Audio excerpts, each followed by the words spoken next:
30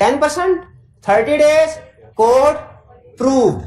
10%, 30 days, court proved.